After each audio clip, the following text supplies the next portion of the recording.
This channel does not promote any violent, harmful, or illegal activities. All content provided by this channel is meant for an educational purpose only. Siddiqullah Chowdhury তিনি নিজেই সামাজিক গণ আন্দোলনের একটি বড় নাম। তৃণমূল কংগ্রেসের মন্ত্রী, কিন্তু তার পাশাপাশি তিনি জমিয়াতে উলামায়ে হিন্দের একজন বড় নেতা। সেই পরিচয়ই কিন্তু তিনি বাংলার রাজনীতিতেও পরিচিত দীর্ঘদিন ধরে। এই মুহূর্তে রয়েছেন চৌধুরী সাহেব আমাদের সঙ্গে। স্বাগত জানাই আপনাকে টিভি9 বাংলায়। আমি প্রথমেই একটা প্রশ্ন করব, আপনি যে দলের মন্ত্রী সে দল শনিবার দিন এই একই ইস্যুতে একটি প্রোগ্রাম ডেকেছে। চৌধুরী সাহেবও আবার আজকে একই ইস্যুতে প্রোগ্রাম ডাকলেন। অনেকে বলছেন এটা কি ক্ষমতা প্রদর্শন, এটা কি দ্বন্দ্ব? বলি, আমাদের যে কর্মসূচি আজকে হচ্ছে জমিয়তুল উলামা হিন্দের স্টেট কমিটির সিদ্ধান্ত।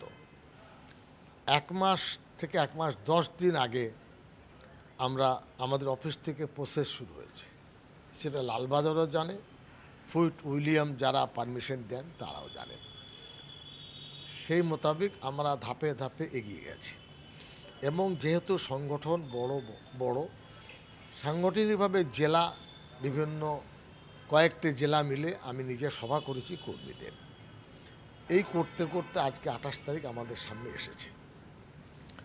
আমি আশা করছি, যা খবর পাচ্ছি, 3 থেকে 3.5 হাজার গাড়ি কলকাতায় ঢুকবে, তার মধ্যে 1,500 গাড়ি বোধহয় ঢুকে গেছে।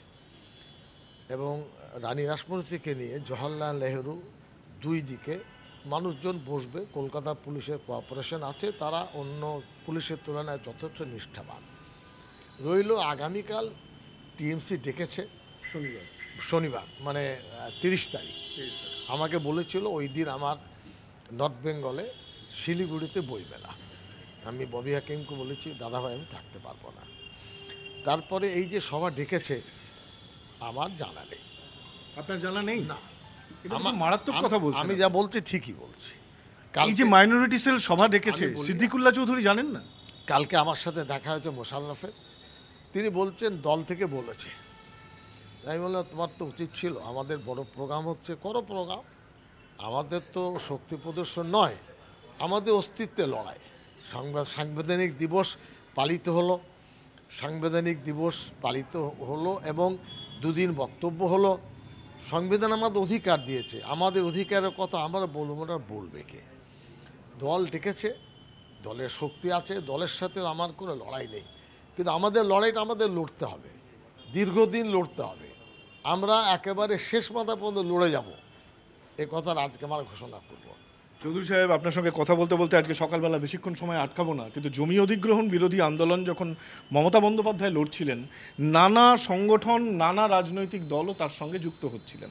আপনাকে আমি এই রাজপথে পেয়েছি তৃণমূলের হয়ে মিছিলে নয়, জমিয়াতে উলেমায়ে হিন্দের মিছিলে। আজকে আপনি বলছেন যে মাইনরিটি সেল বা সভা ডেকেছে, তার সিদ্দিকুল্লাহ চৌধুরী জানতেন না? আমার বক্তব্য হলো, সবাই যেমন জানে তেমনি জেনেছি। আপনাকে আলাদা করে আমার সাথে কোনো পরামর্শ হয়নি। ববি হাকিম বলেছেন একটা সভা ডেকেছে, আপনি থাকবেন। আমার প্রোগ্রাম আছে, আমি কি করে থাকব? যেটা সত্য কথা আমি বলতে পারি। এবার দল ডেকেছে, দল করবে, দলের মতন করবে, আমাদের আপত্তির কোনো প্রশ্ন নেই। ব্যাস। স্বাভাবিকভাবে এটা নিয়ে এত একটা দ্বন্দ্ব হচ্ছে যে অনেকেই বলেন যে সংখ্যালঘুর মুখ ফিরহাদ হাকিম, কেউ বলেন সিদ্দিকুল্লাহ চৌধুরী, এটা তাদের পারস্পরিক দ্বন্দ্বটা নিয়ে আরও একবার সমালোচনা।